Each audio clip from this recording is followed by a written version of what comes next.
할렐루야. 또 우리 청년부, 또 우리 젊은이 예배, 또 우리 어른들, 또 우리 믿음의 선배님들 함께 같이 예배할 수 있는 것이 참 기쁘고 감사한 일인 것 같습니다. 제가 오늘은 설교자로 서진 않았고요. 이번 북한 선교 세미나의 메인 강사로서 부족하지만 여러분들과 함께 우리 교회의 비전, 부르심, 그리고 뿌리와 근간과 이것들이 우리 어른들에게만 있는 것이 아니라 오늘 이 자리에 함께 예배하는 우리 청년들에게도 꼭 필요하겠다라는 생각을 가졌습니다. 그래서 열심히 기도하면서 우리 선교위원회와 우리 북한 선교팀 그리고 우리 청년들 임도들이 함께 기도하며 준비해봤습니다. 먼저 PPT를 좀 주제를 우리 한번 읽어보시겠습니다. 한번 읽어보겠습니다. 시작. 성도여 거룩한 도성을 재건하라. 아멘. 우리 어른들, 우리 장로님이나 권사님들 말고 우리 청년들 중에서 우리 교회 성도교회 그 교회 이름에 대한 유래를 나는 정확하게 알고 있다. 손 한번 들어주실래요? 그렇죠. 알고 있지만 안 들어주셔야 행사가 진행됩니다. 그래서 감사하게도 많이 좀 이제 청년들에게 저희 교회에 대한 그 비전을 좀 많이 청년 교육자로서 많이 나누기도 했습니다. 하지만 여전히 우리 청년들은 우리 교회의 그 이름에 대한 궁극적인 그 유래에 대한 부분들도 아직 많이 모르고 있더라고요. 해서 이번 기회를 통해서 적어도 우리 성도교회, 내가 속해 있는 이 교회가 어떤 교회인지에 대한 부분들에 대해서는 정확하게 좀 점검하고 나아갈 수 있는 시간이었으면 좋겠습니다. 그런 마음을 준비했고요. 주제 말씀인데요. 이사야 62장 10절의 말씀을 가지고 우리 함께 기도하며 준비했습니다. 자, 먼저는 성도교회 이름의 유래에 대해서 알려드립니다. 아시다시피 성도란 뜻은 거룩한 도성이라고 합니다. 거룩할 성, 그리고 도읍도자를 써서 거룩한 도성을 의미하죠. 자, 그렇다면 이 거룩한 도성이 뭘까요? 이 거룩한 도성은 새 예루살렘 혹은 동방의 예루살렘이란 말로 의미로 우리가 이해할 수 있습니다. 물론 이 한자 사전에 나와 있거나 그런 건 아닙니다. 하지만 영적인 의미에서 이제 거룩한 도성은 예루살렘, 곧 동방의 예루살렘, 새 예루살렘을 의미한다는 것을 이제 잠깐의 강연을 통해서 우리 확인하게 될 겁니다. 자, 그렇다면 이 새 예루살렘, 동방의 예루살렘이 뭐라고요? 평양을 의미합니다. 평양. 자, 여러분 여기 계신 분들 중에 나는 평양을 갔다 왔다, 다녀와 본 적이 있다라는 분 혹시 손 한번 들어보시겠습니까? 여기 좀 몇몇 분 보이십니다. 왜냐하면 여기 이제 고향이 평양이신 분들도 분명 있으실 것이고, 자, 맞습니다. 이 동방의 예루살렘, 곧 새 예루살렘은 북한의 지금의 수도죠. 평양을 의미합니다. 자, 우리 교회 성도교회의 당회록을 보면 이렇게 기록되어 있습니다. 제가 한번 읽어볼까요? 교회 이름을 지을 때 성도교회라고 한 것은 외국인들이 이 평양을 새 예루살렘이라고 불러준 그 까닭에 고향의 새 예루살렘을 동경하는 의미에서 교회 이름을 성도라고 하였다. 이제 이해가 되시죠? 이러한 의미가 있습니다. 혹시 아직도 성도교회는 거룩한 백성, 거룩한 민족 이렇게 이해하는 분 안 계시겠죠?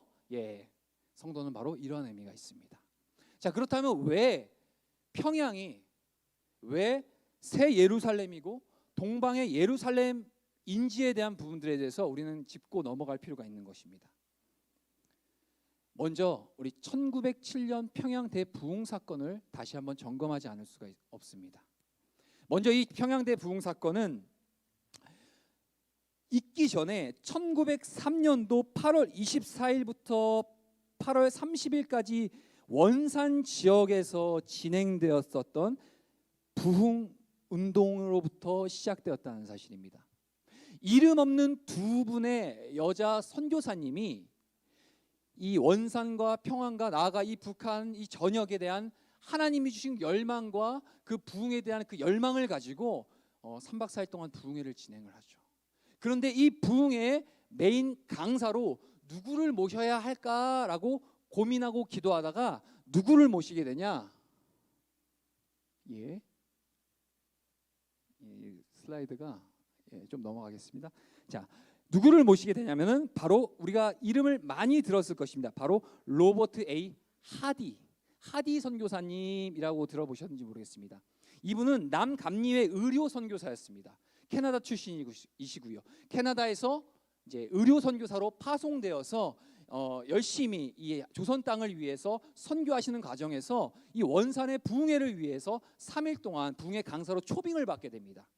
그걸 준비하는 과정에서 하나님 앞에 이 하디 선교사님이 기도하게 됩니다. 어떤 기도를 하게 되냐? 하나님, 뭘 전해야 합니까? 이들을 위해서 제가 뭘 할 수 있습니까? 라는 그 기도 속에서 하나님이 주신 은혜가 있었는데, 그 어떤 은혜였냐? 그건 바로 너의 그 안에 있는 학력에 대한 교만함과 의사라는 직업에 대한 교만함과, 그리고 네가 영국 시민 곧 백인 우월주의, 그리고 이 조선인 한국인에 대한 편견과 인종차별이 자신 안에 깊숙이 자리 잡고 있다는 사실을 하나님께서 은혜로 깨닫게 해주신 것입니다. 그래서 이 3일의 이 부흥운동, 이 원산에서 일어난 부흥운동 때 다른 메시지를 전한 것이 아니라 이 하디 선교사님은 끊임없이 자신 안에 있는 그 교만함, 그리고 우월감, 그리고 이 민족에 대한 그 백인 우월주의, 동양인을 바라보는 그런 우월주의가 깊이 가슴에 있다는 걸 발견하고 거기에 대한 통회 자복하는 시간을 3일 동안 가지게 됩니다. 그것이 바로 평양 대부흥운동의 시작이 됩니다. 1903년 원산의 부흥운동이 일어나게 됩니다. 그리고 그 부흥의 불길은 점차 꺼지지 않는 확산된 부흥운동으로 이어지게 됩니다. 해서 1906년에서 서울과 의주, 그리고 나아가 1907년에 이르러 우리가 잘 알고 있는 1월 2일부터 15일까지 평안남도 전역으로 올라온 1000명의 참석한 그 성도들을 통해서 그들과 함께 평양에 있는 장대현 교회에서 부흥 운동이 시작되게 됩니다. 1907년 1월 2일부터 15일까지 진행된 이 평안남도 부흥 운동은 사경회로 진행되어 있는데, 이때도 마찬가지로 어떠한 은혜가 있었냐? 바로 하나님께서 이들의 죄를 깨달아 알게 하사 지금까지 자신들 안에 있었던 모든 죄를 다 드러내시고 엄청난 눈물의 회개가 이날에 있었던 것입니다. 하나님은 그리고 그동안 이들의 기도를 외면하지 않으셨습니다. 이것은 역사 속에 어떠한 기록이 있냐? 사도행전, 성경에 있는 사도행전 이후에 가장 강력한 성령의 역사로 평가받고 있는 이 운동이 바로 평양대 부흥운동입니다. 바로 그때 모여 있었던 그 수많은 사람들 가운데 주의 거룩한 성령이 뜨겁게 임했고, 회개를 동반한 강력한 성령의 역사는 그 모인 이들로 하여금 모두가 주님을 체험하게 되는 그 부흥운동의 시작이 된 것이죠. 이날에 처음으로 회개의 포문을 연 사람이 바로 우리가 잘 익숙하게 알고 있는 길선주 전도사님이셨습니다. 이 당시에는 전도사님이셨습니다.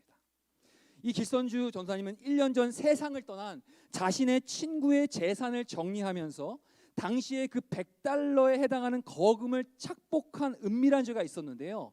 그 죄를 성령께서 그의 심령 가운데 비추셔서 견딜 수가 없으셨다고 합니다. 그래서 그는 은혜와 성령의 임재를 막는 자신이 아간의 죄와 같다라는 그 마음을 가지고 그 많은 궁중들과 회중 앞에서 자신의 죄를 토로하기 시작합니다. 그 회개의 운동은 계속해서 그 안에 있었던 수많은 당시의 북장로교 선교사님들의 회개 운동에까지 이뤄가게 되죠.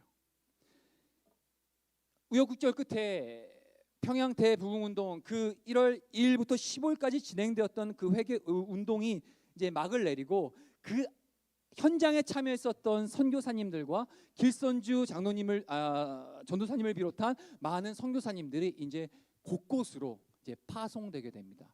뜨겁게 부흥의 운동이 일어나게 되죠. 그것은 마치 그들의 회개는 마치 뇌관에 불을 당긴 것처럼 그곳에 모인 온 회중들의 회개로 이루어지게 된 것입니다.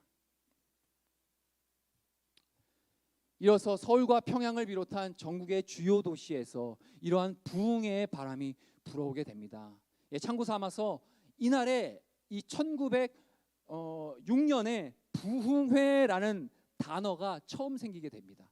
바로 원산에서 비롯하여 그 평양 대부흥에 이르는 그 과정 안에서 부흥회라는 단어가 이제 우리 안에서 이제 생겨나게 된 계기가 된 것이죠. 그리고 말씀드렸다시피 평양 장대현 교회에서 이러한 부흥 집회가 계속해서 진행되었고요. 평양 전역을 하나님의 임재가 있는 거룩한 도시로 이뤄가는 그런 초석을 마련하게 됩니다.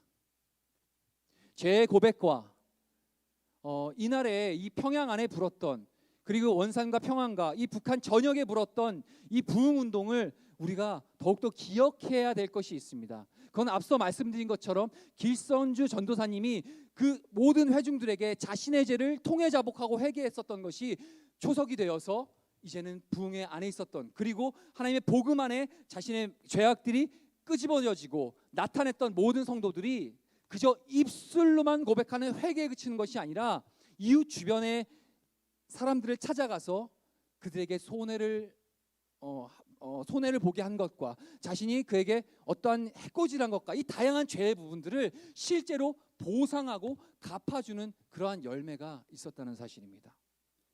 여기서 우리는 뭘 확인할 수가 있나요? 진정한 회개는 돌이킴입니다.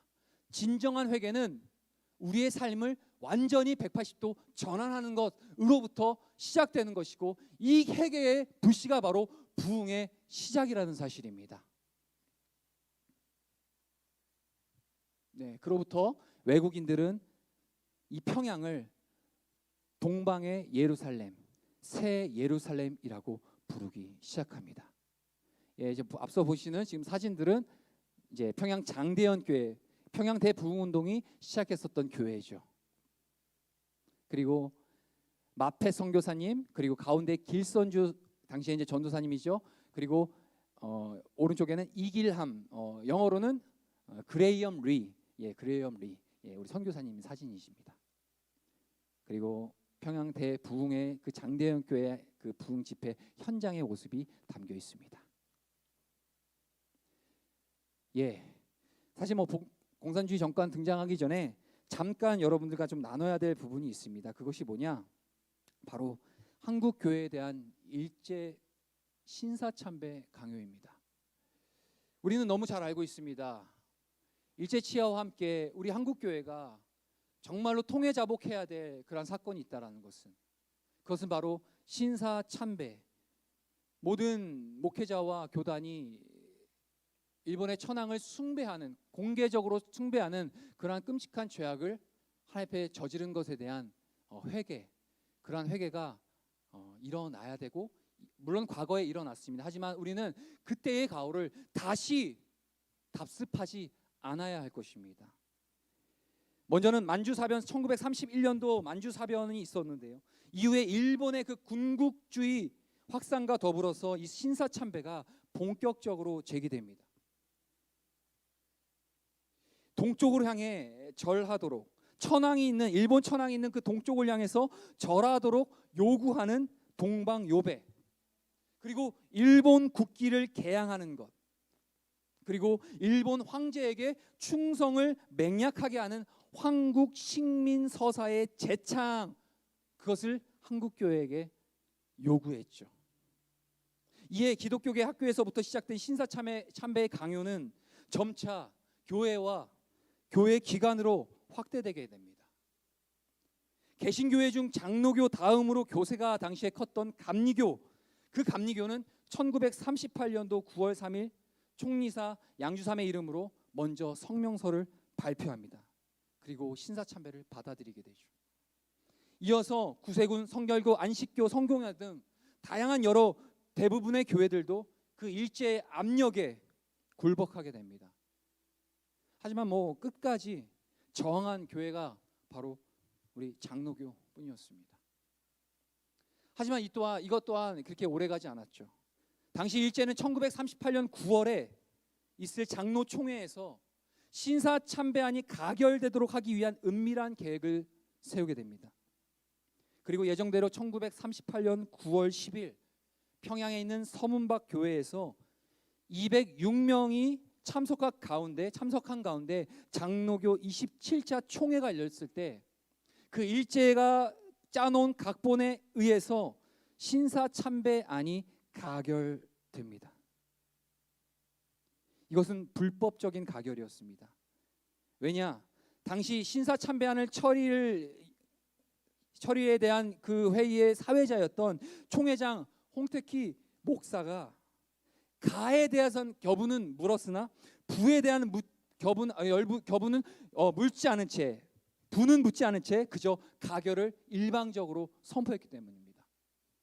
해서 신사참배가 가결되자 평양 기독교 친목회 당시에 심익현 목사의 즉시 실행 요청에 따라서 김길창 부총회장의 인솔로 23명의 총회 임원은 곧바로 평양 신사에 참배하게 됩니다.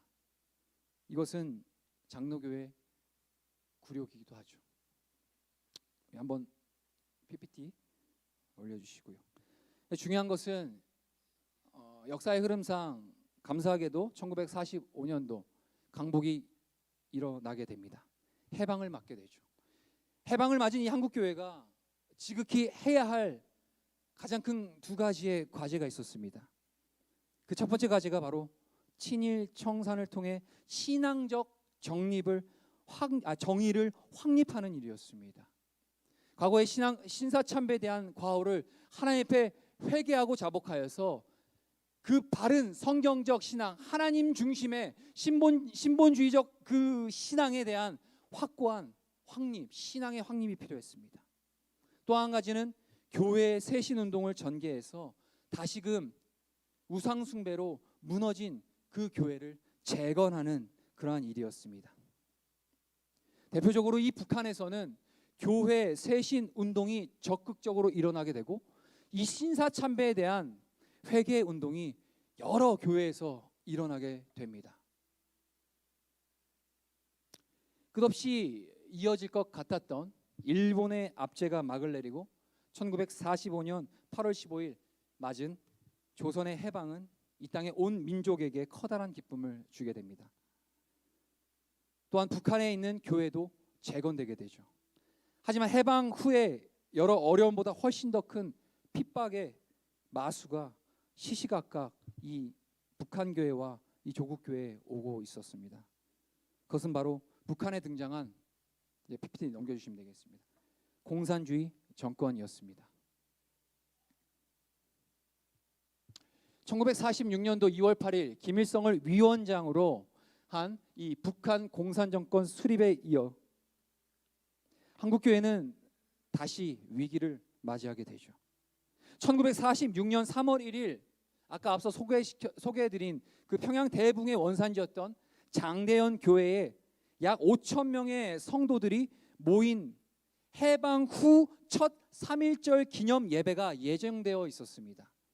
그런데 공산주의 그 공산 정권이 사전에 이 집회 소식을 알고 당시에 장대현 교회 담임 목사님이셨던 김하식 목사님을 체포해가는 초유의 일이 벌어지게 되죠. 그러자 그 김하식 목사님을 대신해서 당시 평양에 있는 창동교회에서 심우하시던 황은균 목사님이 대신하여 설교를 맡게 됩니다. 우리 장로님들은 황은균 목사님 하시면 아마 익숙한 저희 성도교회 설림 목사님이시죠. 예. 이때 이 황은균 목사님은 반탁의 당위성에 대해서 수천 명의 청중들에게 역설했고요. 더 나아가서 김일성의 그 공산 정권을 반대한다는 의사를 정면으로 주장하셨습니다.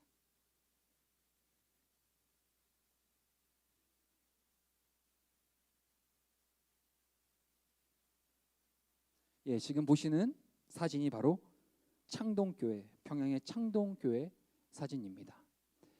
후에 보겠지만 저희 성도교회 설립 공로하신 많은 분들이 이 평양 창동교회 출신이십니다. 예. 자, 아시다시피 공산 정권으로부터 신앙의 자유를 박탈당한 북한의 이 그리스도인들이 여러 가지 모습으로 토지 개혁과 노동령 발표 그리고 산업의 국유화 등 이러한 삶의 근거지를 강탈당하게 됩니다. 그래서 1947년도부터 이제 월남의 그 발걸음이 계속해서 진행되게 되죠. 월남한 성도들을 무작정 반겨주지만은 않았던 이 남한 사회에 대한 어려움 또한 있었습니다. 북한에서 공산 정권의 핍박을 피해서 월남하신 우리 믿음의 선진들의 지금까지 성도교회와 우리 주변에 보면은 많은 신양민 교회들이 많이 있거든요. 대표적으로는 옆에는 영락교회가 있고요. 그리고 뭐 남대문 교회도 있고 다양한 교회들의 신양민 교회가 이 지역 중심으로 있는데 이 서울 근간에서 다시 터를 잡고 신앙을 재확립시킨다는 그 과정은 녹록치 않았습니다. 하지만 그들은 단 한 가지 하나님 앞에 그 순수한 그 신앙의 순결한 그 믿음을 지키기 위해서 해방 후에 정말 초토화된 한국 전쟁과 같은 그런 초토화된 상황 속에서도 끝까지 믿음과 신앙을 지키며 교회를 재건하는 일에 힘을 다하셨다라는 사실, 우리는 믿음의 후배로서 이러한 부분들을 분명히 본받아야 할 것입니다. 다시 고향으로 돌아가게 될 그날을 고대하면서 우리 월남 성도님들은 자신들의 가업을 잇는 일과 이 한국 곳곳에 서울 또는 이 남한 쪽 곳곳에 교회를 짓는 일에 대한 계획을 하고 그렇게 진행을 하게 되죠. 3.8 이북의 공산 독재 정권 실시로 인해서 월남하는 기독교인의 수가 점점 더 증가하게 됩니다. 그리고 서울에 집결된 이 월남 교인들은 서울의 교회를 창설하기로 결정하게 되죠. 그 가운데 하나가 바로 성도교회 설립입니다. 여러분 참고삼아 우리 한국사 제가 전공을 북한학 쪽을 계속해서 공부해 왔습니다. 그리고 통일사역을 계속 해왔고요. 이쪽으로 전공을 공부하는데 꼭 빠지지 않는 교회 이름이 있는데 이 두 개의 이름입니다. 두 개의 교회 이름입니다. 대표적으로 첫 번째 교회가 바로 영락교회고요. 두 번째 교회가 바로 성도교회입니다. 왜냐하면 영락교회는 이 한국 사회 중에서 실향민교회 첫 번째 1호 교회가 영락교회고요. 그리고 2호 교회가 우리 성도교회입니다. 그리고 우리 예장 합동교단의 실향민 1호 교회가 바로 우리 성도교회죠. 그러니 기독교 역사적 차원에서 봤을 때 지금 저와 여러분들이 함께 예배드리는 이 성도교회는 하나님의 은혜와 긍휼과 하나님이 이루실 그 부흥의 현장이라는 사실을 우리는 기억해야 할 것입니다. 예. 수많은 피난민들이 이제 내려오는 과정들을 사진에 담아봤고요. 성도교회 설립에 대해서 간단히 소개해드리겠습니다. 자, 1947년도 처음 이제 월남한 우리 평양 창동교회 출신과 그리고 평양에 이제 고향이신 분들이 모이게 됩니다. 당연히 그럴 수밖에 없는 게 정말 아무것도 없는 연고지 없는 땅에 월남해서 정말 그 안에 고향 사람들이 여기도 지금 고향 분들 계시니까 이게 단합이 잘 되시잖아요. 그러니까 고향 사람들이 모이게 됩니다. 그 가운데 이제 모이니까 신앙의 어떤 이제 시작 출발점을 갖게 되는 거죠. 같이 기도하게 되고요, 같이 서로를 돌아보게 되는 겁니다. 그 가운데 이제 이 성도교회에 대한 비전을 꿈꾸게 되죠. 그래서 47년도 6월 21일 드디어 첫 설립 예배가 드려지게 되는데 그 장소가 어디냐, 바로 피어선 성경학교입니다. 여기 서대문에 있습니다. 피어선 성경학교. 이것이 이 피어선 성경학교는 미국에 있는 북장로교 선교회가 와서 그들이 지은 기독교 교육을 위해서 이 한국 땅에 지은 곳입니다. 이곳을 빌어서 첫 우리 성도교회 설립 예배가 진행되게 됩니다. 그리고 4에서 5개월이 지난 11월 남산에 있는 기독교 박물관으로 예배처를 옮기게 됩니다. 자, 여기서 한 가지 짚고 넘어갈 것이 있습니다. 남산은 바로 여기 아닙니까? 예, 이 남산 기독교 박물관이 어떤 곳이시냐? 지금 사진을 보시면 이게 이제 남산 기독교 박물관 사진이거든요. 이게 바로 일제 신사의 총본산이었던 조선 신궁이 있던 자리였습니다. 조선 신궁이 뭐라고요? 일제 천황을 신으로 모시는 일에 있어서 일제 사람들뿐만이 아니라 우리 한국의 그 치하에서 그 천황을 숭배하는 그런 신사가 바로 여기 남산터에 있었습니다. 그런데 해방 후에 우리 설립 공로자셨던 김양선 목사님이 그 신궁 자리, 조선 이 남산 신궁 자리를 이제 매입하셔서 거기에 기독교 박물관을 세우시게 됩니다. 놀라운 일이죠. 지금이야 뭐 우리 지금 갖고 있는 저희 신앙의 개념으로는 뭐 그럴 수 있지라고 할 정도지만, 당시에 그 일제치하의 그 끔찍한 우상 숭배의 그 원산지였던 그 신궁에 예수 그리스도의 십자가를 세운다는 것은 굉장히 놀라운 신앙의 모습이라는 사실입니다. 이곳에 바로 피어선 성경학교에 이어 두 번째로 이제 우리 성도교회가 이제 나아가는 거처가 되게 됩니다. 복음으로 일제 우상 종교를 극복했다는 상징적 의미가 바로 여기에 담겨 있는 것입니다. 계속해서 설립에 관련해서 좀 더 알려드리겠습니다. 그리고 이제 전쟁이 일어나기 바로 직전이죠. 1950년 4월 바로 이곳입니다. 서울 중구 회원동 1가 181번지. 이 대지 743평 매수를 하게 되고 예배당 건축이 시작됩니다. 여기서 우리가 한 가지 한 번 더 확인해 봐야 될 또 하나님이 이루실 놀라운 은혜가 있습니다. 그것이 뭐냐? 이 사실은 당시에 이제 우리 당회원들입니다. 건축위원들이시죠. 1950년 5월 예배당 정초식이 거행됩니다. 앞에 우리 머릿돌 보셨죠? 우리 성도님들 너무 익숙한 그 돌이 바로 이때 1950년 5월 달에 있었던 그 정초식에 사용되었던 그 머릿돌 그대로 제가 보관하고 있는 것입니다. 그런데요, 여러분, 저희가 이 정초식을 가질 수 있고 이 회원동 1가 181번지에 이 성도교회를 설립할 수 있었던 배경이 있었습니다. 당시에 해방과 맞아서 다가온 그 6.25 전쟁 이전에 그 공산 정권의 그런 피난과 박해를 피해서 월남한 성도들, 그들이 교회를 재건하고 교회를 세우는 일에 돈이 어디 있었겠습니까? 재정이 어디 있었겠습니까? 그런데 그 재정이 바로 어디서 났냐? 미국 북장로교 선교회로부터 선교비 1만 달러를 지원받아서 바로 설립을 이룰 수 있는 기본 초석이 되었다는 사실입니다. 왜 이 미국 북장로교 선교부로부터 받은 1만 달러가 중요하냐? 아까 원산 대부흥 그리고 평양 대부흥 관련해서 여러 선교사님들에 대한 제가 언급을 했습니다. 그분들이 그 평양 대부흥의 현장에 있으셨던 분이고 메신저로서 있으셨고 기도인도를 하셨던 분이십니다. 그분들 출신이 대부분 다 북장로교 출신이십니다. 선교사님들이죠. 그 평양 대부흥에 놀라운 은혜가 있었던 그 현장을 실제로 DNA로 받으셨던 그 분들이 이제 미국에 있는 북장로교에다가 이제 서신을 보내죠. 선교 보고를 하는 겁니다.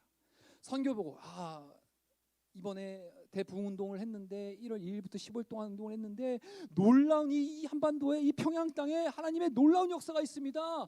수많은 사람들이 회개하고 그 회개가 그냥 입술만 회개하는 것이 아니라 서로 찾아가 값을 보상해주고 또 치유해주고 회복되어지는 하나님이 행하신 모든 일들이 우리가 두 눈으로 보고 있습니다. 라는 그러한 사실들을 미국에 있는 북장로교회에 이제 선교 보고를 하는 겁니다. 그러자 이 북장로교회에서는 어떤 마음, 어떤 계획을 갖고 있었을까요?